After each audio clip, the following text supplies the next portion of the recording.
homeowner to take action should flooding develop. Here is a weather statement. Wind advisory in effect from 1 a.m. to 3 p.m. Standard Time Monday.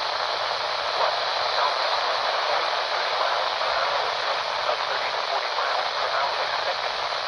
Wind gusts may reach as high as 45 miles per hour in higher elevations. Where? Portions of north central, northeast, and northwest Georgia. When? From 1 a.m. to 3 p.m. Eastern Standard Time Monday.